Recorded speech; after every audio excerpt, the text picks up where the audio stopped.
Om Shanti.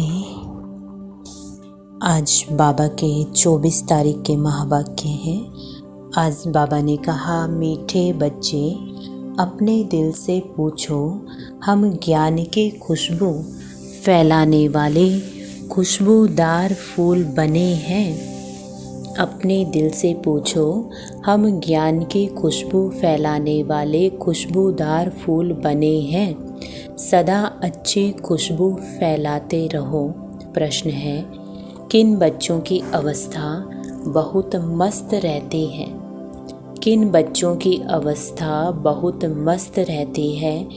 Gallup करने का आधार क्या है? आंसर है, जो अच्छे अच्छे फूल हैं, जिनकी बुद्धि में ज्ञान का मंथन चलता रहता है, उनकी अवस्था बहुत मस्त रहती है। ज्ञान और योग की शिक्षा दें। खुशबू फैलाने वाले बच्चे बहुत प्रफुल्लित रहते हैं। गैलप करने का आधार है सच्चे परवाने बनना। माया के तूफानों से सदा बचकर रहना, श्रीमत पर चलते रहना है। गीत है, महफिल में जल उठी क्षमा। ओम शांति।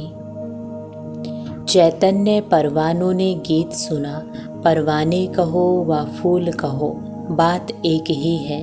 बच्चे समझते हैं हम सचमुच परवाने बने हैं या फेरी लगाकर चले जाते हैं। क्षमा को भूल जाते हैं। हर एक को अपने दिल से पूछना है कि हम कहाँ तक फूल बने हैं और ज्ञान की खुशबू फैलाते हैं। अपने जैसा फूल किसको बनाया है, यह तो बच्चे जानते हैं। ज्ञान का सागर वह बाप है, उनकी कितनी खुशबू है। जो अच्छे फूल व परवाने हैं, उनकी ज़रूर अच्छी खुशबू आएगी। वह सदैव खुश रहेंगे। औरों को भी आप समान फूल व परवाने बनाएंगे।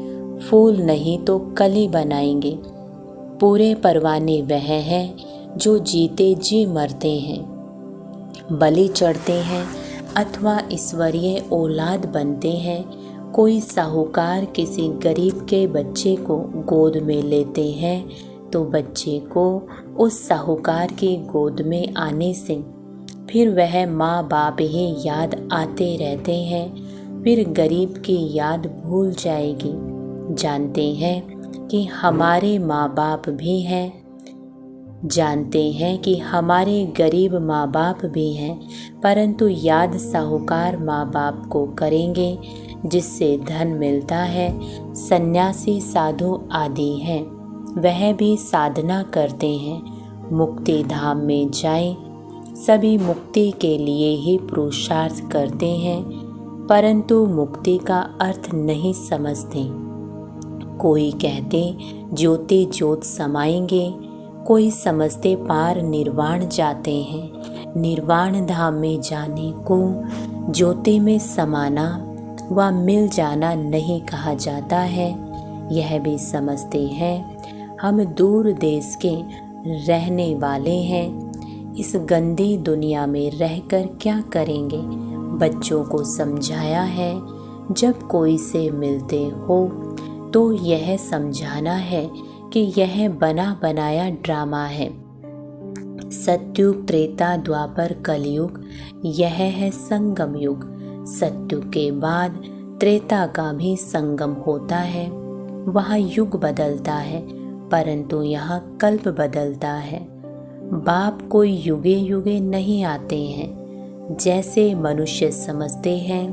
बाप कहते हैं, जब सब तमो प्रधान बन जाते हैं, कलयुग का अंत होता है। ऐसे कल्प के संगम पर मैं आता हूँ। युग पूरा होता है तो 2 कला कम होती हैं। यह तो जब पूरा ग्रहण लग जाता है तब मैं आता हूँ। मैं युगे युगे नहीं आता हूँ। यह बाप बैठ परवानों को समझाते हैं। परवानों में भी नंबरवार हैं। कोई तो जल मरते हैं, कोई फेरी पहन चले जाते हैं। श्रीमत पर चल नहीं सकते। अगर कहा श्रीमत पर नहीं चले तो फिर माया पछाड़ती रहेगी। श्रीमत का बहुत गायन है। श्रीमद् भगवत गीता कहा जाता है। शास्त्र तो बाद में बैठ बनाए हैं। उस समय मनुष्यों की बुद्धि रजोतमो होने के कारण समझते हैं श्री कृष्ण द्वापर में आया। बाप कहते हैं मैं आता ही तब हूँ जब आदि सनातन देवी देवता धर्म वाले मनुष्य गुम हो जाते हैं, परंतु ये भूल जाते हैं कि हम ही देवी देवता धर्म वाले थे, अपना हिंदू धर्म कह देते हैं। यह कड़े से कड़ी भूल है। भारतवासी जो देवता धर्म के पुजारी हैं, उन्हों से पूछो तुम किस धर्म के हो, तो कहते हैं हम हिंदू धर्म के हैं। अरे तुम पूजते किसको हो? भारतवासी अपने धर्म को ही नहीं जानते। यह भी ड्रामा में नोंद है। जब भूले तब तो फिर से मैं आकर आदि सनातन देवी देवता धर्म की स्थापना करूं। सतयुग में है एक ही धर्म। यह बातें बाप बैठ समझाते हैं। जो विश्व के मालिक थे वह खुद ही भूल जाते हैं, तो बाकी औरों की बात ही क्या। यह एक ही बाप है जो आकर दुख धाम से निकाल सुख धाम का मालिक बनाते हैं। तुम कहेंगे अभी हम नर्क के मालिक हैं। दुनिया को तमो प्रधान तो बनना ही है। सब पतित हैं, तब तो पावन के आगे जाकर नमस्ते करते हैं। मनुष्य सन्यासियों आदि को गुरु बनाते हैं क्योंकि वह पावन है। समझते हैं गुरु द्वारा पावन नहीं बनेंगे तो सद्गति कैसे होगी, परंतु फॉलो तो करते नहीं। गुरु लोग फिर उनको कहते भी नहीं कि तुम फॉलो कहाँ करते हो, पवित्र कहाँ बनते हो। यहाँ तो बाप कहते हैं अगर तुम पावन निर्विकारी बनते हो तो मेरे फॉलोवर हो, नहीं बनते हो तो तुम फॉलोवर नहीं हो। ऊंच गति को पा नहीं सकेंगे। सन्यासी ऐसे नहीं कहेंगे कि फॉलो करो, नहीं तो सजा खानी पड़ेगी। यह बाप कहते हैं श्रीमत पर चलो, नहीं तो बहुत त्राही त्राही करना पड़ेगा। वह तो समझते आत्मा निर्लेप है, परंतु नहीं। आत्मा ही सुख दुख देखती है, यह कोई भी समझते नहीं। बाबा बार बार समझाते हैं बच्चे, मंजिल बहुत भारी है। इस समय तुम पुरुषार्थ करते हो जबकि दुखी हो। तुम जानते हो सतयुग में हम बहुत सुखी रहेंगे। वहाँ यह पता नहीं रहेगा कि हमको फिर दुख धाम में जाना है। हम सुख में कैसे आए, कितने जन्म लेंगे, कुछ भी नहीं जानते। अभी तुम जानते हो कि ऊंच कौन ठहरे। तुम ईश्वर के औलाद होने के कारण जैसे ईश्वर नॉलेजफुल है, तुम भी नॉलेजफुल ठहरे। अभी तुम ईश्वर के बच्चे हो। देवताएं थोड़े ही ईश्वर के बच्चे कहलाएंगे। अभी तुम ईश्वरीय औलाद हो, परंतु नंबरवार। कोई तो बड़े मस्त हैं, समझते हैं हम तो बाबा की मत पर चलते रहते हैं। जितना मत पर चलेंगे उतना श्रेष्ठ बनेंगे। बाप सम्मुख बैठ बच्चों को समझाते हैं, बच्चे देह अभिमान छोड़ो, देही अभिमानी बनो। निरंतर याद करो, परंतु सदैव याद कर नहीं सकेंगे। याद रहेगी नंबरवार पुरुषार्थ अनुसार, सो भी रिजल्ट अंत में निकलेगी। बाप तो है ही सुखदाता, ऐसे नहीं कि दुख भी बाप ही देते हैं। बाप कभी बच्चे को दुख नहीं देते। बच्चे अपनी उल्टी चलन से दुख पाते हैं। बाप दुख नहीं दे सकते। कहते हैं हे भगवान बच्चा दो तो कुल वृद्धि को पाएगा। बच्चे को बहुत प्यार करते हैं, बाकी दुख अपने कर्मों का ही पाते हैं। अब भी बाप तो बच्चों को बहुत सुखी बनाते हैं। कहते हैं श्रीमत पर चलो, आसुरी मत पर चलने से तुम दुख पाते हो। बच्चे बाप और टीचर अथवा बड़ों के आज्ञा ना मानने से दुखी होते हैं। दुखदाई खुद बनते हैं, माया के बन पड़ते हैं। ईश्वर की मत तुमको अभी मिलती है।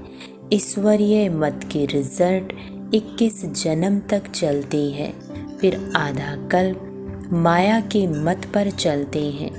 ईश्वर एक ही बार आकर मत देते हैं। माया तो आधा कल्प से है ही है, मत देती ही रहती है। माया की मत पर चलते 100% दुर्भाग्यशाली बन पड़ते हैं। तो जो अच्छे अच्छे फूल हैं वह इसी खुशी में सदैव मस्त रहेंगे।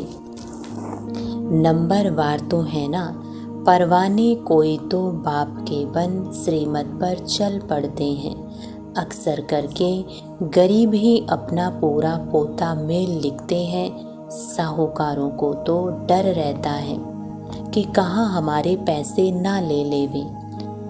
साहूकारों के लिए बड़ा मुश्किल है। बाप कहते हैं मैं गरीब निवाज हूँ। दान भी हमेशा गरीब को ही किया जाता है। सुदामा की बात है ना, चावल चपटी ले उनको महल दे दिए। तुम हो गरीब, समझो कोई के पास 25-50 रुपया है, उनसे 1-2 आना देते हैं। साहूकार 50,000 दे तो भी इक्वल हो जाता है, इसलिए गरीब निवाज कहा जाता है। साहूकार लोग तो कहते हमको फुर्सत नहीं मिलती क्योंकि पूरा निश्चय नहीं है। तुम हो गरीब, गरीबों को धन मिलने से खुशी होती है। बाबा ने समझाया है यहाँ के गरीब वहाँ साहूकार बन जाते हैं और यहाँ के साहूकार वहाँ बहुत गरीब बन पड़ते हैं। कोई कहते हम यज्ञ का ख्याल रखें या कुटुंब का ख्याल रखें।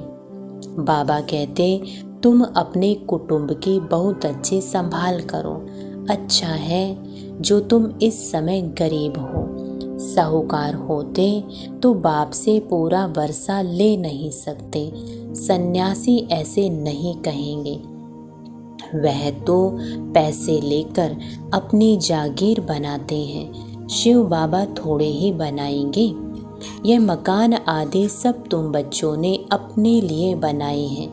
यह किसकी जागीर नहीं है, यह तो टेम्परेरी है, क्योंकि अंत समय बच्चों को यहाँ आकर रहना है। हमारा यादगार भी यहाँ है, तो पिछाड़ी में यहाँ आकर विश्राम लेंगे। बाप के पास भागेंगे वह जो योग युक्त होंगे, उन्हों को मदद भी मिलेगी। बाप की बहुत मदद मिलती है। तुम जानते हो हमको यहाँ बैठ विनाश देखना है। जैसे शुरू में बाबा ने तुम बच्चों को बहलाया है, तो पिछाड़ी वालों का भी हक है। उस समय ऐसे फील करेंगे जैसे वैकुंठ में बैठे हैं। बहुत नज़दीक होते जाएंगे, यह तो समझते हैं हम यात्रा पर हैं। थोड़े समय बाद विनाश होगा, हम जाकर प्रिंस प्रिंसेस बनेंगे। किस्म किस्म के फूल हैं। हर एक बच्चे को समझना चाहिए मैं कितने को ज्ञान की खुशबू दे रहा हूँ, किसको ज्ञान और योग की शिक्षा देता हूँ। जो सर्विस करते हैं वह अंदर में प्रफुल्लित रहते हैं। बाबा जान जाते हैं यह किस अवस्था में रहते हैं। इनकी अवस्था कहाँ तक गैलप करेगी। गैलप उनकी अवस्था करेगी जो परवाना बन चुका होगा। बाप समझाते हैं माया के तूफान तो आएंगे, उनसे अपने को बचाना है। सन्यासी कभी नहीं कहेंगे कि स्त्री पुरुष ग्रस्त में रहते पवित्र हो दिखाओ। वह ऐसा सन्यास करा ना सके, उनका है ही रजो प्रधान सन्यास, निवृत्ति मार्ग का। हठयोग सन्यास तो मनुष्य मनुष्य को सिखलाते आए हैं। अभी यह राजयोग परमपिता परमात्मा आकर आत्माओं को सिखलाते हैं। आत्मा को ज्ञान है, मैं आत्मा अपने इस आत्मा भाई को समझाता हूँ, जैसे परमात्मा बाप हम आत्माओं को समझाते हैं। हम भी आत्मा हैं, बाबा हमको सिखलाते हैं, हम फिर इन आत्माओं को समझाता हूँ। परंतु यह आत्मा पने का निश्चय ना होने से अपने को मनुष्य समझ मनुष्य को समझाते हैं। बाप कहते हैं हम तो आत्माओं से ही बात करते हैं। मैं परम आत्मा तुम आत्माओं से बात करता हूँ। तुम कहेंगे हम आत्मा सुनती हैं, आत्मा को सुनाती हैं। ऐसे तुम देही अभिमानी हो, किसको सुनाएंगे तो वह तीर झट लगेगा। अगर खुद ही देही अभिमानी नहीं रह सकते हैं तो धारणा करा नहीं सकेंगे। यह बड़ी ऊंची मंजिल है, बुद्धि में यह रहना चाहिए। हम इन आर्गन से सुनते हैं। बाप कहते हैं हम आत्माओं से बात करते हैं। बच्चे कहेंगे हम आत्माई ब्रदर से बात करते हैं। बाप कहते हैं हम आत्माओं को समझाता हूँ। बाबा का फरमान है बच्चे अशरीरी अर्थात देही अभिमानी बनो। देह अभिमान छोड़ो, मुझे याद करो, यह बुद्धि में आना चाहिए। हम आत्मा से बात करता हूँ, ना कि शरीर से। भल फीमेल है, उनकी भी आत्मा से बात करता हूँ। तुम बच्चे समझते हो हम बाबा के तो बन गए, परंतु नहीं, इसमें बड़ी सूक्ष्म बुद्धि चलती है। मैं आत्मा समझाता हूँ, ये बुद्धि में आता है। ऐसे नहीं कि मैं फलानी को समझाता हूँ, नहीं, यह हमारा भाई है, इनको रास्ता बताना है। यह आत्मा समझ रही है, ऐसे समझो, तब आत्मा को तीर लगे। देह को देखकर सुनाते हैं तो आत्मा सुनती नहीं है। पहले ही वार्निंग दो, मैं आत्मा से बात करता हूँ। आत्मा को तो ना मेल कहेंगे ना फीमेल कहेंगे। आत्मा तो न्यारी है, मेल फीमेल शरीर पर नाम पड़ता है। जैसे ब्रह्मा सरस्वती को मेल फीमेल कहेंगे, शंकर पार्वती को मेल फीमेल कहेंगे, शिव बाबा को ना मेल ना फीमेल कहेंगे। तो बाप आत्माओं को समझाते हैं, यह बड़ी मंजिल है। बाबा की आत्मा इनको समझाती है। आत्मा को इंजेक्शन लगाना है, तब देह अभिमान टूटता है, नहीं तो खुशबू नहीं निकलती है, ताकत नहीं रहती है। हम आत्मा से बात करते हैं, आत्मा सुनती है। बाप कहते हैं तुमको वापस जाना है, इसलिए देही अभिमानी बनो, मन मना भव, फिर ऑटोमेटिकली मध्याजी भव आ जाता है। मूल बात है ही मन मना भव। बाप को याद करो। भल कहते तो सब है, भगवान को याद करो, परंतु जानते नहीं। खास कहते ईश्वर को याद करो, श्री कृष्ण को व किसी देवता को याद नहीं करना है। अभी तुम बच्चों को बड़ी सूक्ष्म बुद्धि मिलती है। सवेरे उठ विचार सागर मंथन करना है, दिन में सर्विस करनी है, क्योंकि कर्म भोगी हो, क्योंकि कर्म योगी हो। लिखा हुआ भी है, नींद को जीतने वाले बनो, रात को जाग कमाई करो। दिन में माया का बड़ा बखेरा है, अमृत वेले वायुमंडल बहुत अच्छा रहता है। बाबा को यह तो लिखते नहीं कि फलाने टाइम पर उठ विचार सागर मंथन करते हैं, इसमें बड़ी मेहनत है, विश्व का मालिक बनते हैं तो ज़रूर थोड़ी मेहनत तो करनी पड़ेगी। अच्छा, मीठे मीठे सिकेल दे बच्चों प्रति माता पिता बाप दादा का याद प्यार और गुड मॉर्निंग। रूहानी बाप के रूहानी बच्चों को नमस्ते। हम रूहानी बच्चों के रूहानी बाप दादा को गुड मॉर्निंग और नमस्ते। धारणा के लिए मुख्य सार है, पहला पॉइंट है देही अभिमानी बनने की मेहनत करनी है। हम आत्मा भाई से बात करता हूँ, आत्मा बोलती है, आत्मा इन आर्गन से सुनती है, यह अभ्यास करना है। दूसरा पॉइंट है ऊंच गति के लिए पावन निर्विकारी बनना है। जीते जी मरकर पूरा परवाना बनना है। ऊंच गति के लिए पावन निर्विकारी बनना है, जीते जी मरकर पूरा परवाना बनना है। वरदान है एक हिम्मत की विशेषता द्वारा सर्व का सहयोग प्राप्त कर आगे बढ़ने वाली विशेष आत्मा भव। एक हिम्मत की विशेषता द्वारा सर्व का सहयोग प्राप्त कर आगे बढ़ने वाली विशेष आत्मा भव। स्पष्टीकरण है जो बच्चे हिम्मत रखकर निर्भय होकर आगे बढ़ते हैं उन्हें बाप की मदद स्वतः मिलती है। हिम्मत की विशेषता से सर्व का सहयोग मिल जाता है। इसी एक विशेषता से अनेक विशेषताएं स्वतः आती हैं। एक कदम आगे रखा और अनेक कदम सहयोग के अधिकारी बने। इसी विशेषता का औरों को भी दान और वरदान देते रहो, अर्थात विशेषता को सेवा में लगाओ तो विशेष आत्मा बन जाएंगे। स्लोगन है बुद्धि से इतने हल्के रहो जो बाप अपने पलकों पर बिठाकर साथ ले जाए। बुद्धि से इतने हल्के रहो जो बाप अपनी पलकों पर बिठाकर साथ ले जाए। ओम शांति।